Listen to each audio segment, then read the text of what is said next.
Vas-y, recule ça. Fais-les reculer. Voilà.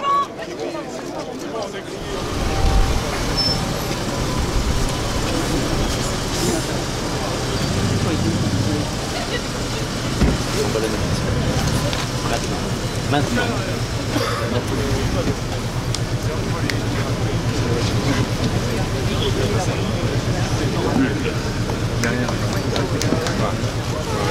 C'est moi qui fais les coups.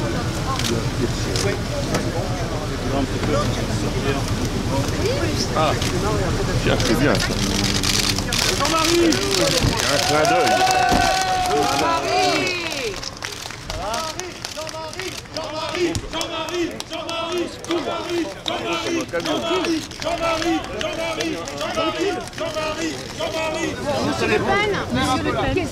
Monsieur Le Pen, quel message voulez-vous passer aujourd'hui, notamment en ce qui concerne Marine Le Pen? c'est un hommage à Jeanne d'Arc. Et vous, ça dépasse toutes les autres circonstances. Il y a 15 ans, jour pour jour, c'est vous qui étiez qualifié pour le second tour de l'élection présidentielle, Monsieur Le Pen.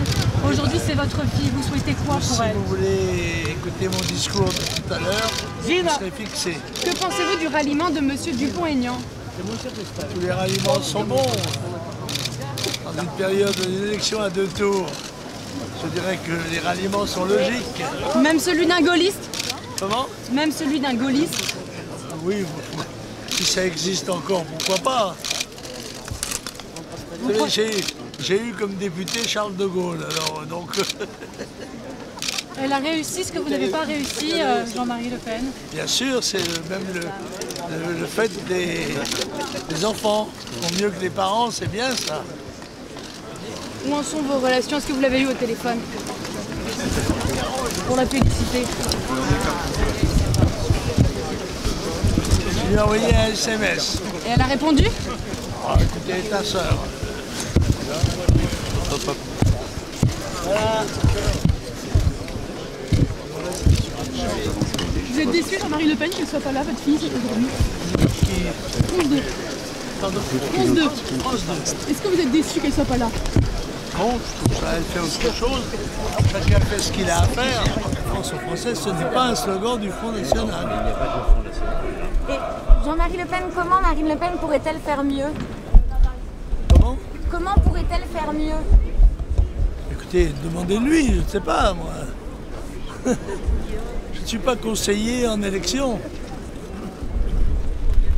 Elle vous a bluffé en accédant au second tour, vous ne vous y attendiez pas? Elle m'a quoi? Bluffé en accédant au Blessé? second tour? Bluffé. Bluffé? Non. Je l'ai fait moi-même, c'est vous dire que c'est possible. La situation étant beaucoup meilleure sur le plan politique qu'elle ne l'était en 2002. Le ralliement de M. Dupont-Aignan, vous en pensez quoi? Les petits ruisseaux font les grandes rivières. Il était pourtant dur avec vous et avec votre parti. Ah bon? Oh, c'est pas impossible ça. Je vote Marine Le Pen, mais moi je suis avec la vieille garde des nationalistes. Je suis nationaliste, Le Peniste et Jean-Mariste. Et voilà. Mais on s'en fout là, on est dans un objectif de deuxième tour d'union nationale. Donc c'est tout, même son père il va la soutenir. Et tout le monde, tous les patriotes, même ceux qui se sont engueulés avec elle à un moment ou un autre, ou avec son entourage, voteront Marine Le Pen aux 2 tours, y compris les mélanchonistes et les fillonistes, vous le verrez. C'est un programme patriote et national. Moi, je suis nationaliste révolutionnaire. Bien sûr qu'on est pour plus, mais au moment où il va y avoir une victoire nationale, on commence pas à se demander, à s'engueuler si les rideaux brûlent ou s'ils sont de la bonne couleur. Bon, voilà.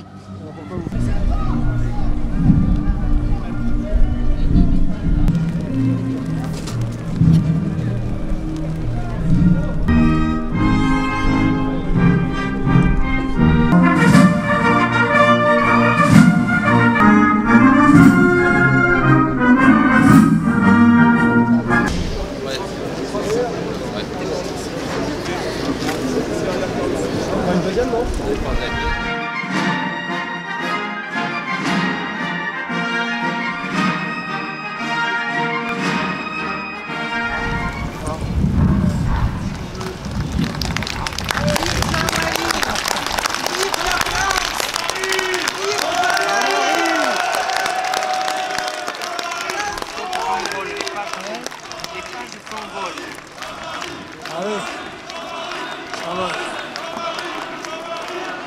Avance la chaise. Vive Jean-Marie! Vive la France debout! Chers amis, chers camarades, chers compagnons, depuis sa fondation, le Front National s'est placé sous l'égide de Jeanne d'Arc, le plus grand homme de l'histoire. Depuis 40 ans, chaque printemps nous retrouve unis pieusement dans le souvenir de l'héroïne et de la sainte. Il est vrai que, tout englué dans ton 70 gardisme, à chacun son néologisme, le système l'avait mise au placard, à balai, avec la Marseillaise, le drapeau tricolore, l'amour de la patrie, le souvenir des aïeux, bref, l'histoire de France. Les temps ont changé et j'ai la faiblesse de croire que nous y sommes pour quelque chose. Que d'aucuns dénomment la lepenisation, comme l'on disait la chikungunya, une espèce de maladie française.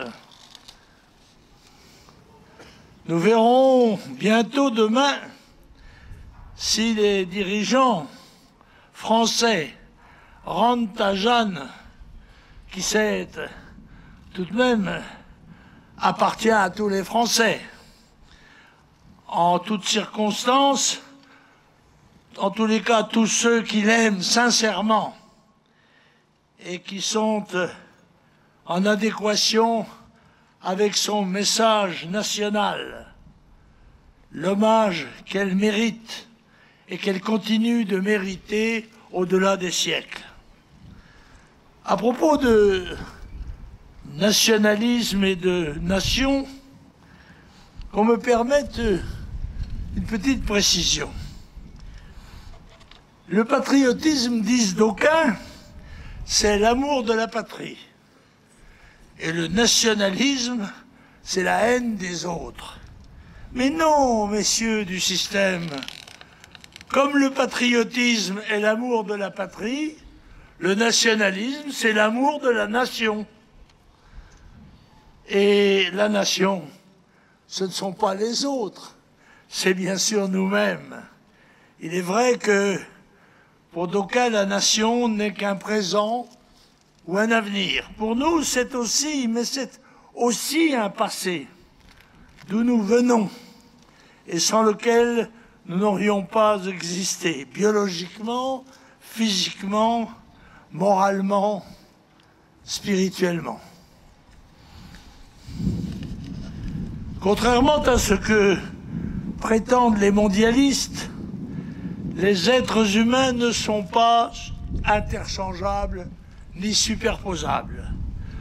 Nous sommes des individualités, mais venues de quelque part, qui auraient péri si, à la sortie du ventre de leur mère, nous n'avions été pendant des années et des années l'objet de soins attentifs de notre famille, de notre peuple, de notre pays, qui a fait de nous les héritiers d'un immense patrimoine auquel, il faut le dire, nous avons jusqu'ici peu participé. Grâce soit donc rendue à nos parents, à nos aïeux, à notre patrie, à notre nation, qui, que nous soyons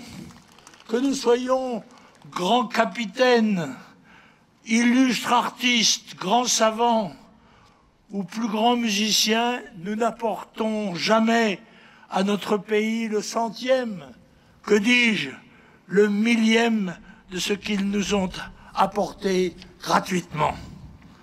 Rappelons ici ce que Ernest Renan, qui n'est pas un membre du Front National, je le précise pour les Bac+7 de l'ENA, disait au XIXe siècle, la nation comme l'individu est l'aboutissement d'un long passé d'efforts, de sacrifices et de dévouement. Et ce qui est vrai pour la nation est vrai aussi pour l'action militante. On aime à proportion des sacrifices qu'on a consentis, des maux qu'on a soufferts. On aime la maison qu'on a bâtie et qu'on transmet.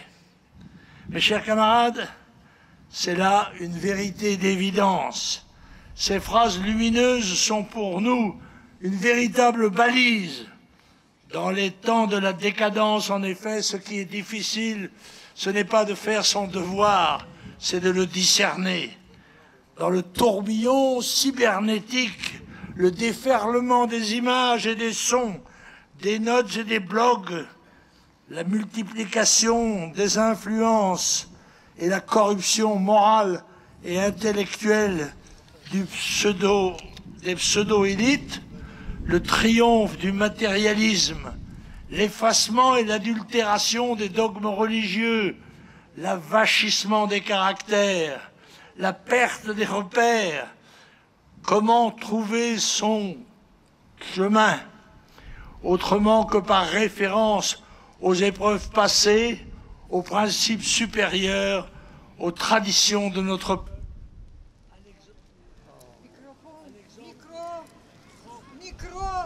Un exemple de ces héros. Il n'y a plus micro. Micro. Attendez une seconde. D'où cette invocation à celle qui fut emblématiquement la plus extraordinaire et la plus illustre d'entre eux, Jeanne d'Arc. Quand elle arrive à son heure, qui est aussi celle du ciel, le temps est cruel au peuple de France et il y a grande pitié au royaume.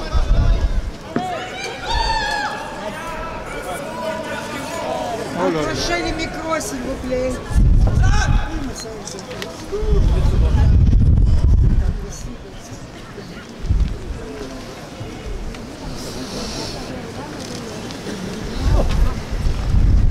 Sabotage judéo-maçonnique. Oh. Peut-être. Nous avons le temps.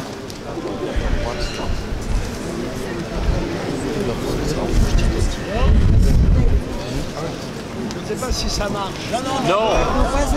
T'as un mec qui est... Attends.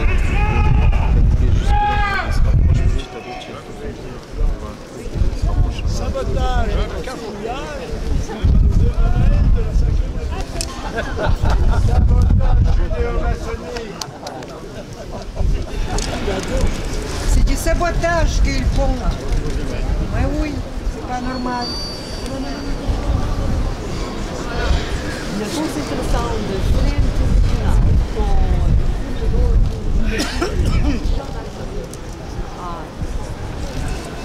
C'est la narine qui est de retour.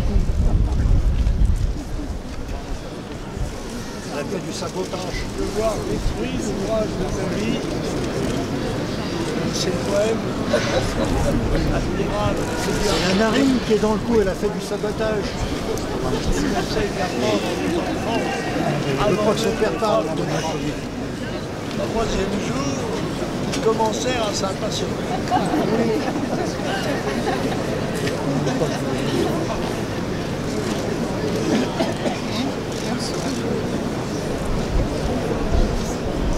Je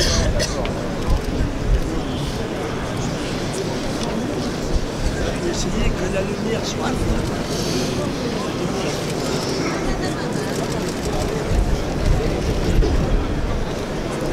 Sabotage de plaques de Suisse de judéo-maçonnique. Mais non, c'est Méchanlon qui a fait ça.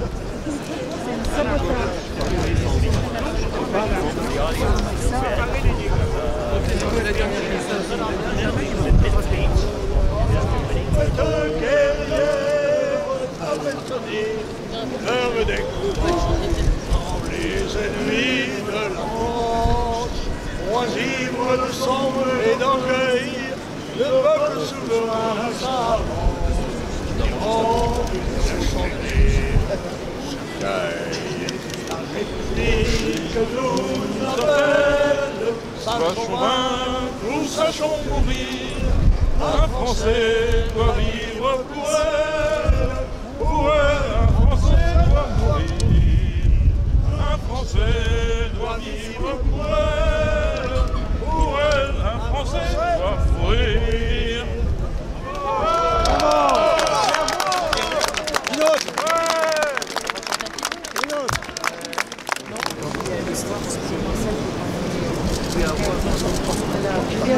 Bien européenne, sinon, on était ne veut pas.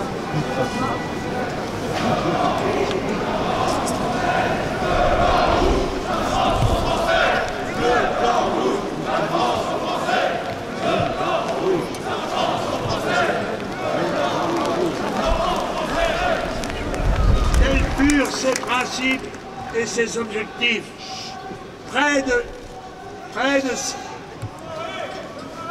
Près de 6 siècles plus tard, tels sont les nôtres. Rien ne lui sera épargné en échange de sa gloire immortelle. Ni les abandons, ni les trahisons, ni les lâchetés, ni les plus basses insultes, ni les plus ignobles calomnies. Elle n'échappera même pas à ces techniques que l'on pourrait croire d'aujourd'hui, la désinformation et la diabolisation. Mais comme nous le démontrerons ici à Paris, 586 ans plus tard, son souvenir reste impérissable. À ceux qui se proclament amis et soutiens des étrangers migrants, je dédie cette réplique de Jeanne à son procès. Un des juges lui dit « Mais, Jeanne, le Seigneur nous fait devoir d'aimer même nos ennemis. Aimez-vous les Anglais ?» Jeanne réfléchit et dit « Oui, chez eux !»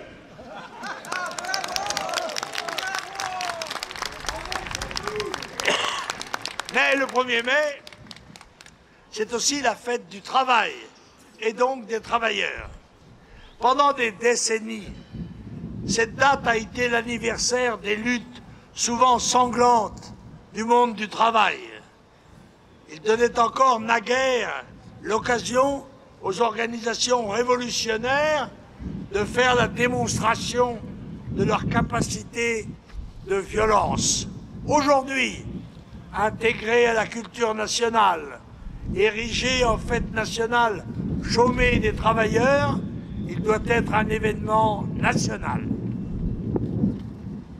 Il doit permettre une réflexion et de déterminer des actions qui comptent, de fait que le travail, qui fut chez nous et qui est encore, hélas, dans beaucoup de pays, une contrainte injuste de l'effort des hommes, est et reste le moyen de la liberté individuelle et de la dignité sociale, le moyen aussi de la prospérité et de la solidarité nationale.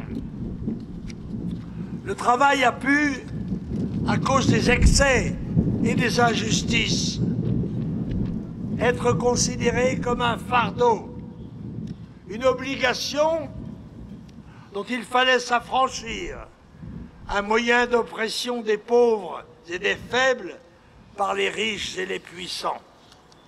Dans notre temps de chômage massif, on se rend compte que si la production, la productivité et la concurrence ont l'effet bénéfique de réduire les coûts, et les prix, elles peuvent aussi aboutir, en supprimant les postes de travail, à faire des travailleurs sans emploi une charge pour la collectivité publique, une charge financière, fiscale, de plus en plus lourde et de plus en plus stérilisante. Si dans le même temps que diminue le nombre des emplois, on supprime les frontières et leur juste contrôle, si on laisse entrer sans droit des produits qui ne subissent pas les mêmes charges fiscales ou sociales et sans frein les immigrés de plus en plus nombreux à la recherche d'un emploi ou de plusieurs assistances, on va irrésistiblement à la catastrophe. Les Français, eux, voient leur outil de travail leur échapper par le biais des délocalisations, par le biais des jeux subtils de la haute finance internationale. Ils perdent leur travail, leur niveau de vie, leur dignité. Quand les fonctionnaires se rendront compte que le statut de la fonction publique, devenu d'ailleurs un carcan écrasant et ruineux, que la préférence nationale, honnie par leurs syndicats, sera supprimée et qu'ils seront concurrencés par les étrangers plus nombreux, plus jeunes et moins gourmands, oui, pour eux, le réveil sera terrible. On se rend compte désormais que le coût du chômage est exorbitant, que l'utopie des 35 heures créatrices d'emplois a au contraire réduit leur nombre, que les embauches de jeunes sous-fonctionnaires ont eu le même résultat. Mais le chômage a aussi un coût moral écrasant. Il détruit la cellule familiale et l'éducation de proximité, la plus fondamentale. Il jette dans les rues des enfants et des jeunes illettrés et immoralisés, sans repère, sans espoir, réduits à la survie sociale en bande marginale et dangereuse. Il faudra reconstruire le cadre national de la famille et sa vie sociale et éducative par le revenu parental, l'éducation nationale, civique et sociale à l'école. Il faudra redonner leur place à nos grandes valeurs de civilisation, à commencer par celles que nous fêtons aujourd'hui avec ferveur, la patrie et le travail.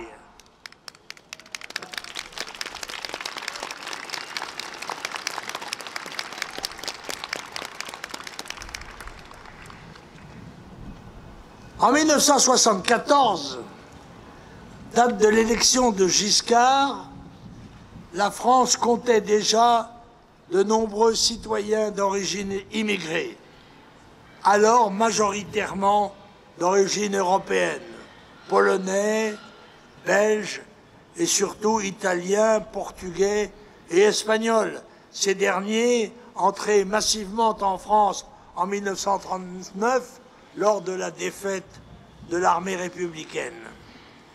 C'est à la demande du grand patronat, soucieux d'obtenir de la main-d'œuvre à bon marché, que la politique d'immigration fut initiée. Elle allait recevoir un premier coup d'accélérateur quand Giscard et Chirac, son premier ministre, firent adopter la loi dite de regroupement familial qui autorisait les résidents étrangers à faire venir leur famille. La pompe était amorcée. Le débit allait dès lors être constant avec en moyenne 200 000 immigrés légaux par an et au moins 100 000 illégaux supplémentaires. Combien d'étrangers sont-ils ainsi entrés chez nous depuis 40 ans? L'INSEE dit 12 millions, dont une partie d'origine européenne. Mais Azouz Begag, ancien ministre, affirme qu'il y a en France de 10 à 15 millions de musulmans. Parallèlement, l'implantation de l'islam s'est accélérée. En 20 ans, des milliers de mosquées ont été construites. Le port du voile, voire du hijab, s'est étendu dans les rues. Les boucheries halal se multiplient au mépris de la loi française qui interdit l'égorgement sans étourdissement des animaux. Partout, la charia exerce une pression constante. Il y a là évidemment un processus d'islamisation de la société qui est en cours. Cette politique servilement suivie par les gouvernements de gauche comme de droite obère gravement les budgets sociaux et le budget national, et particulièrement a participé largement au creusement de la dette. À ce jour, 2200 milliards d'euros, mais qui pourrait coûter beaucoup plus si le taux d'intérêt augmentait. Tout cela est facile à comprendre. Dans un pays qui compte aujourd'hui 7 millions de chômeurs et 10 millions de pauvres, depuis des décennies, l'entrée d'un étranger et de sa famille représente, à quelques exceptions près, une perte sèche. S'il trouve un travail, il prend la place d'un national, qui alors sera au chômage. S'il ne trouve pas de travail, ce qui est le cas généralement, il sera un assisté à qui il faut fournir un logement, une aide sociale et familiale, la sécurité sociale, parfois sous des formes plus favorables qu'aux Français, comme l'AME ou la CMU. Il faut aussi fournir des écoles et des maîtres, et même des prisons pour les délinquants et les criminels supplémentaires. Faites donc vous-même l'addition. Ajoutons que le terrorisme issu de l'islamisme nécessite aussi des budgets de maintien de l'ordre et de justice en augmentant police, justice, administration pénitentiaire. Le pays comptait en 1945 40 millions d'habitants. Il en compte aujourd'hui 66 millions. Si l'on considère que depuis, le taux de natalité n'a jamais atteint le niveau de remplacement des populations, la différence de 26 millions est d'origine étrangère, même si par le jeu des naturalisations et du droit du sol, ils ont acquis la nationalité française. L'immigration de masse de populations culturellement différentes n'a pas permis, sans exception, sauf exception, pardon, une assimilation, gage de l'homogénéité nationale. Des communautés se sont ainsi constituées dans certains quartiers des villes, devenant pour beaucoup d'entre elles des zones de non-droit. Dans beaucoup d'écoles, les enfants constituent de fortes minorités, voire des majorités d'élèves. Quoi qu'il en soit, et même si les responsables politiques ne veulent pas voir, et a fortiori agir, puisque, comme l'a écrit Madame Tribala, démographes, ils ont les yeux grands fermés, ils sont incapables de faire sortir du territoire les clandestins dont le nombre ne cesse d'augmenter quand ils ne les régularisent pas par lâcheté. Il faut savoir qu'il est presque impossible de renvoyer des gens qui ont volontairement détruit leurs papiers d'identité pour masquer leur pays d'origine, que s'ils sont récalcitrants, il faut un accompagnement policier et que le personnel navigant est réticent à embarquer des gens qui risquent de créer des incidents en vol et que l'on doit être sûr qu'il n'y aura pas d'incident à l'arrivée. Bref, c'est avant qu'ils n'entrent en France qu'il faut les en dissuader. Il faut leur signaler que, clandestins, ils ne seront jamais régularisés et a fortiori naturalisés, qu'ils n'auront aucun droit social d'aucune sorte. Si, comme l'a dit le Premier ministre Valls, nous sommes en guerre, eh bien nous sommes en train de la perdre par aveuglement, lâcheté ou trahison. Dans cette situation d'extrême péril, peut-être imminent, découlant par exemple d'une révolution en Algérie, qui est passée, je le rappelle, en 50 ans de 8 à 43 millions d'habitants. La France est pratiquement sans défense. Les dispositions légales, droit d'asile, droit du sol, regroupement familial, la complicité de certains magistrats et notamment de membres du syndicat de la magistrature, la naïveté et la bêtise constituent autant de faiblesses imprévisibles. Il faut procéder d'urgence à une mobilisation générale, c'est-à-dire qui implique tous les secteurs de l'activité nationale. Les 20 titres de la Charte des valeurs du comité Jeanne sont un mode d'action salvatrice. Permettez-moi de vous les énoncer. Le premier, c'est une politique de transparence sur les caractéristiques des populations présentes sur le sol national. Suppression des restrictions visant les statistiques ethniques.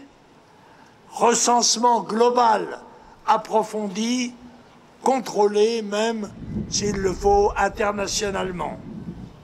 Suppression du droit de...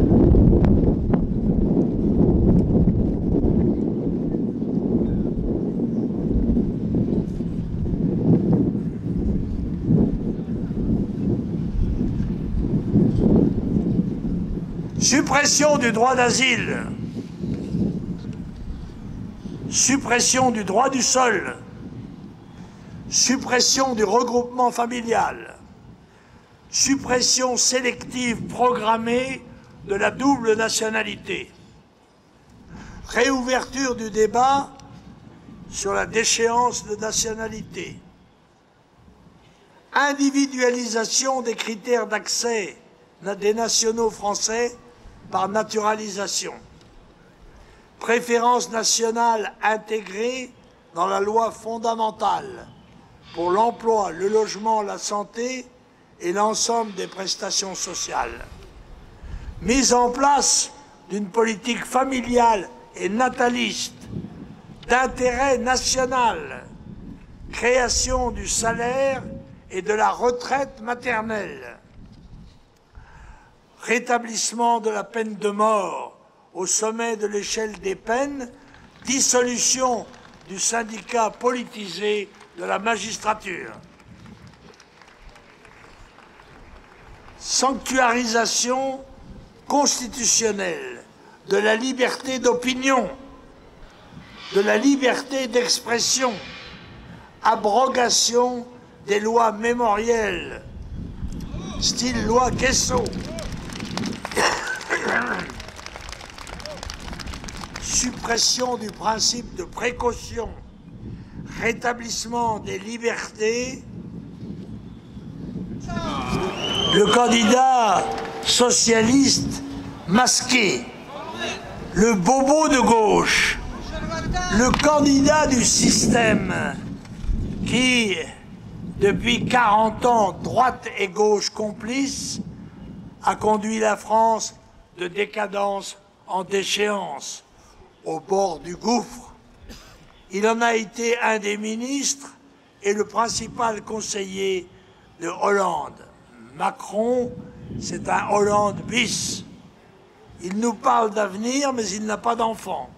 Il nous parle des travailleurs, mais c'est un ancien banquier de chez Rothschild. Il veut dynamiser l'économie, mais il fait partie de ceux qui l'ont dynamité. Comment lui et ses complices feront-ils demain ce qu'ils n'ont ni pu ni voulu faire hier? Cet énarque pantouflard, fabriqué et propulsé par les médias, ne peut pas être le chef d'État de la France, ni le président des Français, surtout après avoir accusé la France de crimes contre l'humanité. Il y a heureusement un choix national, un choix patriotique, celui d'une mère de famille engagée depuis des années au service du pays. Députée, conseillère régionale du Nord, elle a acquis des compétences et elle a le caractère nécessaire, et c'est pourquoi la France va la choisir comme chef de l'État. C'est une fille de France. Ce n'est pas Jeanne d'Arc, mais elle accepte la même mission que celle de Jeanne, qu'elle aime et admire. Elle a choisi la France. Offrons-lui dimanche le muguet de la victoire. Vive Jeanne, vive Marine, vive la République, vive la France.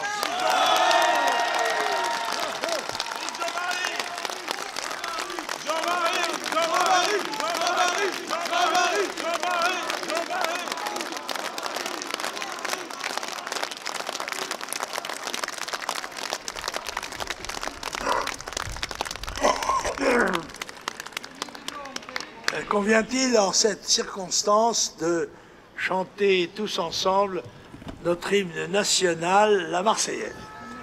Allons enfants de la patrie, le jour de gloire est arrivé. Contre nous de la tyrannie, l'étendard sanglant est levé, l'étendard sanglant est levé. Entendez-vous dans nos campagnes mugir ces féroces soldats qui viennent jusque dans nos bras, égorger nos fils et nos compagnes. Aux armes, citoyens, formez vos bataillons, marchons, marchons, qu'un sang impur de nos sillons. Jeanne, au secours! Si vous êtes un amoureux de la liberté, vous ne l'êtes pas. Ouais, c'est vrai. À la virgule près, on vous dicte ce que vous devez dire, ce que vous devez filmer, ce que vous devez écrire. Vous voyez, vous n'êtes absolument pas libre. Je vous ai choisi vous, c'est pas quelqu'un qui m'a dit dans l'oreillette, allez voir cette dame. Ah bah écoutez, il faut bien que vous demandiez à quelqu'un. Mais il y a n'importe quelle autre personne. Vous êtes libre. Hein. Oui, bien entendu, mais de quelle façon vous allez le retransmettre? Ah ben, les premiers... Vous êtes des pro-Macron de toutes les façons, ça se voit gros comme une maison. Au-delà de ça, moi je suis pas venu pour ça, vous n'avez aucune honnêteté. Votre sentiment. Eh ben vous l'avez, mais je vous le donne, je suis en train. Mais je suis en train. Alors, dans vos questions, vous avez une rhétorique. Je suis en train de vous le donner, mon avis. Alors, mon autre question, c'est un premier particulier, vous n'avez jamais été aussi proche du pouvoir. 1er mai quand même, qui est peut-être plus important que les précédents. J'en ai connu quand même pas mal, puisque depuis que je suis en âge de voter, je vote Le Pen. Depuis mais là, vous n'avez jamais été aussi proche 1974. du pouvoir, Front National. Oui, mais nous allons y arriver. Mais vous savez, on va y arriver. on peut faire quand même confiance aux Français. Malgré vous, malgré les médias de propagande que vous représentez, on va quand même y arriver. Et si elle passe, qu'est-ce que vous proposerez pour les journalistes? Pour les journalistes, qu'est-ce qu'on propose? Je ne sais pas, qu'ils se convertissent, qu'ils soient touchés par la grâce. Donc, je ne sais pas, moi. Bah, écoutez, que vous soyez un petit peu plus courageux. Parce que vous n'allez quand même pas me dire qu'il n'y en ait pas un parmi vous qui, quelquefois, pouvait quand même douter de ce qu'on vous impose. Madame, excusez-moi, je vous donne un scoop. Vous voulez un scoop? Vous êtes un journaliste libre? Non, c'est Est-ce que vous BFM pensez ce que je vais TV. vous dire? Vous vous rendez compte, moi, je c'est suis Macron. musulman pratiquant et je vais voter Front National. Mais tant mieux pour vous, monsieur. D'accord. Est-ce que vous pouvez passer ça sur BFM TV? Alors, vous ne le passerez jamais. Venez. Et votre prénom, c'est quoi? Adam. Adam. Oui. D'accord. Et donc vous êtes musulman pratiquant? Oui. D'accord. Et vous allez voter Marine Le Pen? Tout à fait. Pourquoi? Tout simplement, on a les mêmes valeurs. C'est-à-dire? On a les mêmes valeurs, on n'est pas, je dirais, Front National, il est pour aimer la nation de France. Et nous, pour nous, la nation de la France, c'est notre bateau. On vit tous dedans. D'accord? Allez, pour le rassemblement.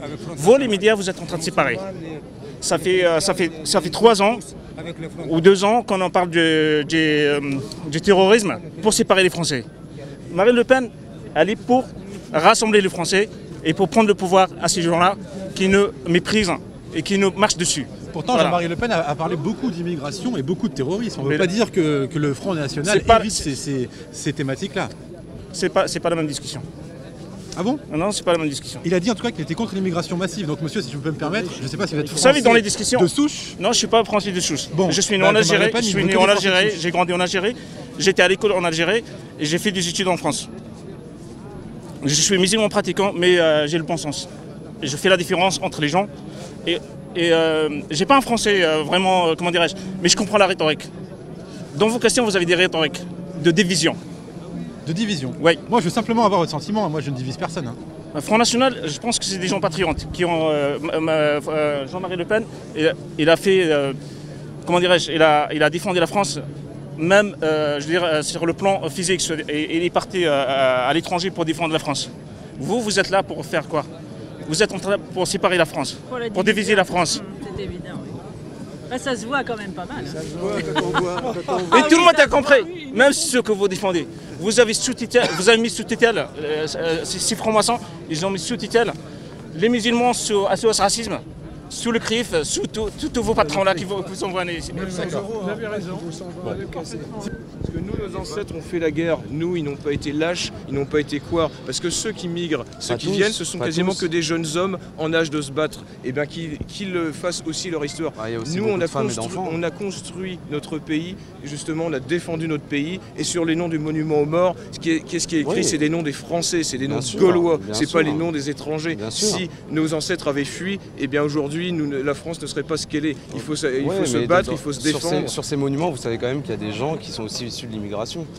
Donc vous dites français, mais français c'est un terme général. Parce qu'il y a aussi des gens de confession juive, des musulmans, il y a eu des gens qui sont battus pour la France. Et alors, il y a des Français qui sont battus à l'étranger également. Sûr. Mais quand vous dites, par exemple, vous dites tous ces migrants qui viennent et qui sont jeunes, qui sont en âge de se battre, je ne suis pas totalement d'accord. Et puis quand on fuit la misère, qu'on n'a rien pour se battre, comment vous voulez qu'ils se battent là-bas alors qu'ils n'ont rien? Bah écoutez, c'est un pays qui est en guerre, mais moi... justement, mais en guerre comment, à cause de qui, et pourquoi ils viennent ici? Mais de toute façon, imaginons que demain ça se passe en France, ils viennent apporter. Eh bien moi je ne fuirai pas, je ne suis pas un lâche et j'irai me battre. Mais ça c'est facile de dire ça quand la situation ne se présente pas. Oui bah écoutez, ça c'est peut-être aussi la façon de faire des Gaulois, mais nous quand il y a un ennemi, quand notre pays est en guerre, on ne fuit pas, on ne laisse pas femmes et enfants. Mais c'est facile de dire ça parce qu'à l'époque il y a eu quand même des Français qui ont fui. Ah bah quelques-uns, mais nous on ne représente pas vraiment les Français qui sont allés se réfugier à Londres en 1940.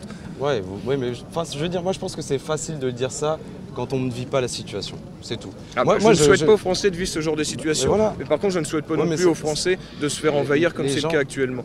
Envahir vraiment? Oui, c'est une invasion, c'est une submersion migratoire.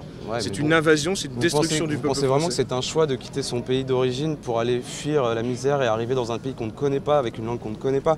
C'est plutôt, je dirais, un geste de désespoir. On veut leur éviter ce déchirement en leur faisant rentrer chez eux. Les remigrer, voilà. Les remigrer, oui, mais les remigrer, juste les envoyer là-bas et en leur disant démerdez-vous. À la rigueur, on veut même bien les armer. S'ils veulent des armes, on vient leur donner des armes pour se libérer. Mais ce qu'on ne veut pas leur donner, c'est l'installation ad vitam aeternam en France. Voilà, c'est clair, nous sommes sur une ligne de politique de remigration de la plupart des populations afro-maghrébines et extra-européennes. C'est clair, c'est nous, c'est clair, net et précis. Voilà, on a trouvé formidable les luttes d'indépendance. On a dit c'est formidable, on se débarrasse des Européens et on va être libre et on n'en veut plus chez nous. Et ben nous, on va pratiquer exactement la même chose en France, c'est-à-dire qu'on va décoloniser la France. D'accord, mais vous ne pensez pas que certaines personnes qui fuient tous ces bombardements, etc., viennent ici pour rechercher un peu de répit, se reconstruire et pourquoi pas, une fois que là-bas le conflit sera terminé, y retourner? Mais ils vont se reconstruire chez eux. Nous, on leur propose, même en première classe, un aller simple en charter. Pas autre chose, c'est tout. On n'est pas pour la guerre civile, justement, on veut éviter qu'il y ait cette guerre civile. Mais vous savez quand même qu'on parle d'êtres humains, je veux dire, c'est des gens comme nous. Ah, et alors, un aller en avion, c'est pas absolument dramatique. Hein. On ne leur propose pas de repartir pieds nus. Oui, mais c'est pour les remettre dans la misère. Dans leur pays, oui, de retourner chez eux. En général, ils sont très très fiers de leur pays. Il n'y a qu'à voir quand il y a un mariage de Tunisiens, de Marocains, d'Algériens, quand il y a un match de foot. Là, d'un seul coup, ils ne se sentent plus vraiment français. La carte d'identité française, ça les intéresse plus vraiment. Non, là, d'un seul coup, là, ils mettent en avant, de manière quelquefois agressive et revendicative, leur drapeau d'origine. Donc nous, on va aller véritablement dans leur sens, c'est-à-dire qu'on va leur proposer de retourner chez eux. Et vous allez faire comment pour ceux qui sont nés en France, par exemple? Bah écoutez, même ceux qui ne connaissent pas leur pays d'origine, ils feront connaissance. D'accord. Et pour une personne comme moi qui suit de mère française blanche, comme vous, c'est ce que vous considérez comme français, je suppose, qui a les yeux bleus également, et mon père qui vient du Sénégal, je dois aller où par exemple? Non, si tu aimes la France, si tu es patriote, tu es le bienvenu. Ah bah moi j'aime la France, je suis français. Vous irez où vous voudrez, mais vous ne donnez pas de leçons aux Français. Ah, je donne pas de leçons, moi, puisque je suis là à discuter avec vous. Hein, oui, bah, bien sûr, non, mais voilà. Comment? Possible de savoir qui vous êtes? Thomas Joly, secrétaire général du Parti de la France. Thomas Joly. De la France. Voilà. Jean-Benoît Diallo. Comment? Non, j'ai pas l'habitude de faire des câlins avec des messieurs, je fais pas partie de l'équipe de staff de campagne de Marine Le Pen, donc non, je reste hétéro et fier de l'être. Jean-Benoît Diallo, DIA2L. Non, mais j'ai pas l'habitude de faire des câlins à des hommes. Votre âge, comment? Votre âge. Ouais, écoutez, je vous laisse. Écoutez, et puis, la remigration se passera sans heurts et sans fracas. Mais pour moi, vous m'avez pas répondu. Où est-ce que écoutez, je vais? vous verrez, là où vous avez envie d'aller. Bah moi je suis très bien ici. Bah écoutez, si vous vous comportez comme un Français, il n'y a pas de souci. D'accord. Vous êtes venu pourquoi, monsieur? Pour simplement tenter une expérience sociale. Je voulais voir un petit peu la réaction qu'il pouvait y avoir au sein du Front National, parce que souvent on voit des images à la télé, on entend parler, mais au final on ne se rend pas compte. Donc moi je voulais juste venir sur place avec ce message et voir un petit peu la réaction, quoi, c'est tout. Quel est le message? J'ai pas de message particulier, je voulais vraiment uniquement voir la réaction des gens qui pouvaient y avoir ici. Donc j'ai eu une dame.